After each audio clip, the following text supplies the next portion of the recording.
What up, though? This is Big Snoop Dogg, hanging with, chilling with the guy that you know. My one and only nephew, Gallo. You funky bitch, you.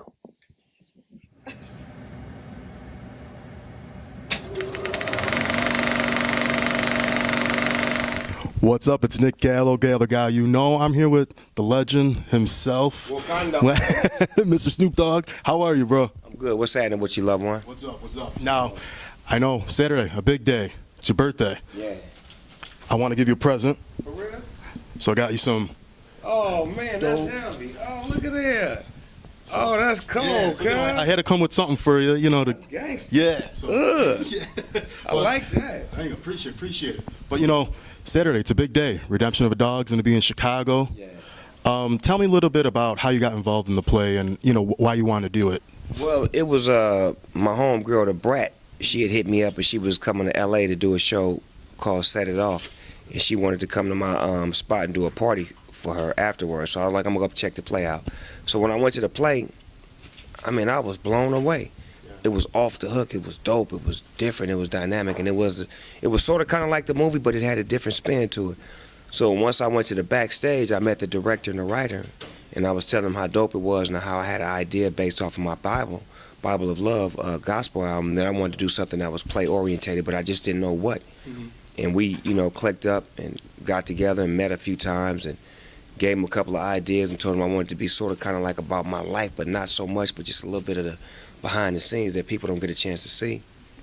He wrote it up, made it all come to life, and then he put a cast together that was so amazing of where these people are playing these roles. It is a beautiful story to unfold, to watch it happen, and just it's like you had a real movie theater when you're watching it, man. Dope. Yeah. How has been like rehearsing and getting prepared for it? Because I know it's only before Chicago to be 2 dates. You'll have Houston and St. Louis. Chicago's the third date. So how has it been so far? So far, so good, man. Getting our chemistry together. You know, everybody depending on each other, and you know, one thing about stage plays, it's not a one-man sport. Yeah. Like you really have to depend, and we really have to do your job and have your cues and your blocking and your everything right, your emotions. So it's like I've always loved being on the team anyway. I'm a sports guy, so when I got more teammates that play to a higher level, it makes me play to a higher level. Yeah. Was it hard to transition into theater? Because I know, you know, like you said, it's live. It's not like a movie where you could play cut, you know, say cut, or, you know, music where it's just you're on stage, you know, with the fan audience, you know, with music. How was it different, and was it a lot to transition? I think the hardest part of the transition was you can't make mistakes. Like when I'm rapping, I can make 50 mistakes and you wouldn't even know it because you're so into the song. But this, it's like it's critical and it's crucial, and we so professional at what we do. We want to make sure that we on top of our game, and we do a lot of rehearsing. Yeah. Like before we come out in the dressing room, in my room, because we want to make sure that this chemistry is right to where it don't feel like we acting, it just feel like we just up there having a conversation. Yeah, and I know you have a cookbook coming out. Yeah. I mean, tell me a little about that. It's amazing. I'm so happy because when, you know, I was watching you and Martha, I mean, I was like, oh, this has to happen, something with cooking. So how was that whole process? Man, getting with Martha Stewart was mind-blowing to begin with. You know, we hit it off so well, and, you know, who would have thought that two people from two walks of life had so much in common and we have so much fun together. And then, you know, her being an excellent chef and me being a hood excellent chef, you know, we put the two together and make it work. So she's the one that spawned me to do the book. You know, she was like, you should do a book because you cook very well and people should know, you know, how you do it and what's your ingredients. So did the book. It's called From Crook to Cook. It'll be out in a couple of days. It's got 10 recipes in it. It got recipes from lobster thermidor to filet mignon to fried bologna sandwiches to barbecue chicken wings. Like, it's fun, man.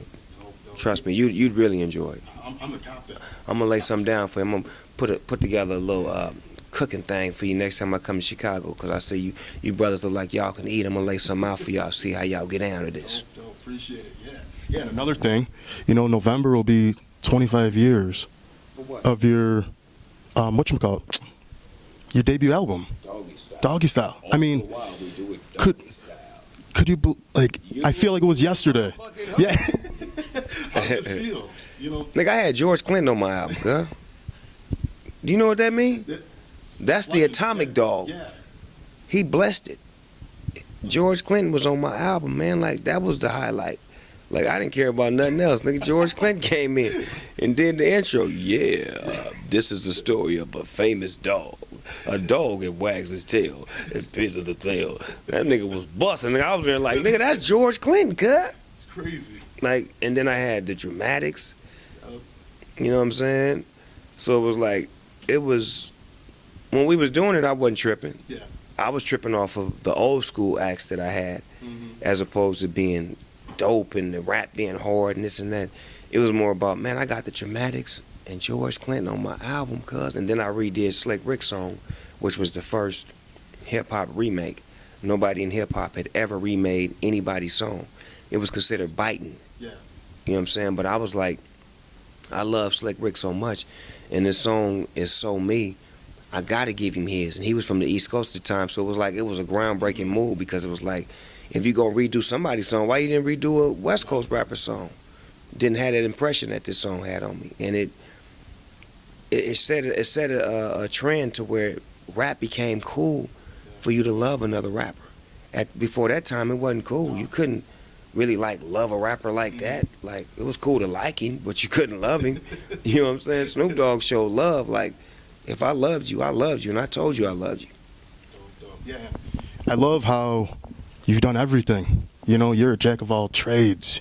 My favorite movie of yours, still Soul Plane. You like Soul Plane? Man, that's I bought that. Okay, I purchased it on DVD. I still love that movie. Look, Captain Anton Mack. Yeah, you know, like, what else do you have coming up after the play, and what more do you want to still accomplish? I got a movie that I did with Matthew McConaughey.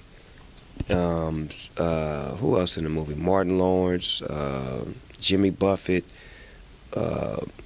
What's my dude name? He used to be fat nice. Oh, Jonah Hill. It's called Beach Bum. It is off the hook. When does it come out, actually? Next year. I can't believe, man, me and Matthew McConaughey. This is how I know this is how I know that Snoop Dogg is the best at being the dynamic duo. Yes. What I mean by dynamic duo, I mean, like, you got Jordan and Pippen, right? Pippen was the dynamic duo. You got Kobe and Shaq. Kobe was the dynamic duo. You got Dre and Snoop. Snoop was the dynamic duo.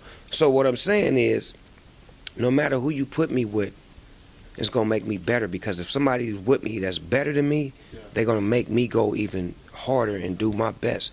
So I acted with Denzel Washington, right? And I didn't know what to expect. He come in my dressing room and he like, all right, nigga, look, when we do this scene, nigga, I'm gonna stick this pen in your motherfucking mouth. I ain't gonna go all the way in there, but I'm gonna go halfway in there, motherfucker. I need you. But he talking to me like, nigga, like we homies, like nothing. I'm like, cut, this Denzel Washington, cut.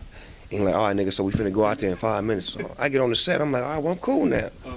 Then we shooting, we finish the scene. He said, my nigga. I'm like, did I do that? He said, you did that. He said, they gonna keep that. Because he requested me to be in the movie for that particular scene. He wanted a gangster. Yeah.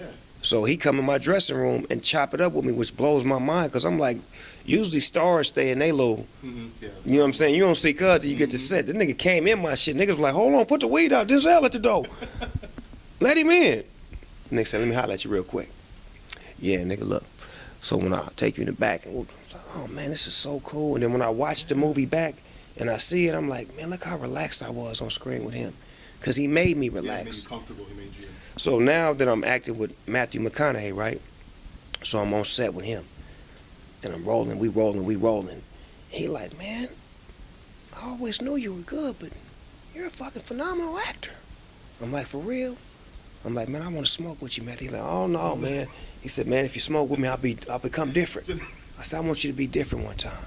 So I smoked something. We was on the set, we smoking fake weed, right? So then one scene came, I slid some real weed in. I passed it to him. The next scene, this motherfucker didn't stop rapping for like 5 hours. What? Non-stop. The director was like, man, I don't know what you gave him, but don't you ever give him nothing. He messes the whole movie up. This nigga didn't know none of his lines. He just started rapping. Everything was in rap. And he just rapped the whole day, cuz. I said, my bad, cuz. So Matthew, forgive me for that, cuz. the movie over with so we can get it now. Well, yeah, going back to Redemption of a Dog, Saturday, 2 shows at Erie Crown Theater. It's your birthday, so what else do you have planned for that night? Because I know you're going to turn up. It's your birthday. First of all, I'm going to give y'all a great show with the Redemption of a Dog with my all-star cast, and I want everybody to come see that. We got a 3 o'clock show for Grandma and them and Auntie and them, and then we got the 8 o'clock show for everybody that want to hang out later on. And then, once we finish the Redemption of a Dog play, I'll be DJing somewhere at a special location where I'll be playing non-stop grooves to make you shake, rattle, and roll. And I'll even get some 2-step music in for you, too, so you steppers can step on to the break of dawn. Well, Snoop, I want to thank you for giving me this honor of even interviewing with me. You like? Yeah, and it's Nick Gallo, the guy you know, here with Snoop Dogg. Sleep on these, Snoop. It's hard, guys.